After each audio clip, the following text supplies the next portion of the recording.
Heto na mga idol, LA Lakers gumagawa na ng hakbang para makuha itong point guard na si Spencer Dinwiddie. Kanina lang sa laban ng Lakers kontra sa New Orleans Pelicans kung saan nakuha ng purple and gold ang panalo sa score na 139-122. Pinangunahan nga ni D'Angelo Russell ang LA na nagtala ng 30 points, 2 rebounds at 5 assists. Sinundan naman ng 27 points ni Reeves at tag 20 points game naman para kay LeBron, AD at Hachimura. At dahil sa limang player ng Lakers ang nagtala ng double figure, kaya nakuha nila ang panalo kontra sa New Orleans Pelicans. Speaking of game ng LA, spotted nga kanina sa loob ng Crypto Arena ang GM ng Los Angeles Lakers na si Rob Pelinka, kung saan katabi nito ang point guard ng Brooklyn Nets na si Spencer Dinwiddie habang nanonood ng laban ng Lakers sa loob ng Crypto Arena.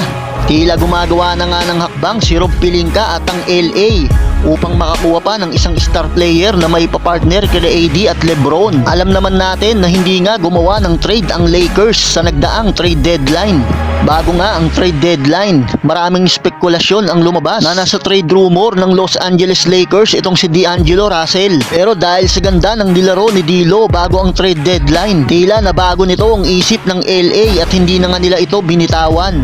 Malaki rin naman talaga ang naiaambag ni D'Lo sa Lakers dahil dito napag-isip-isip siguro ng Los Angeles Lakers na hindi nila kailangan magtanggal or magpalit ng kanilang mga main player, kundi ang naiisip na paraan ni Rob Pelinka na makakuha pa ng isa pang player na makakatulong sa LA upang may partner sa dalawang superstar nila na si AD at LeBron. Kaya magandang hakbang ito para sa Lakers. Kung makukuha nila itong si Spencer Dinwiddie ay malaki ang maitutulong nito sa kupunan. At malamang sa alamang ay mapapagaang nito ang trabaho ni D'Lo bilang main point guard ng LA dahil panigurado ay magiging backup point guard ito ng Lakers para kay D'Angelo Russell.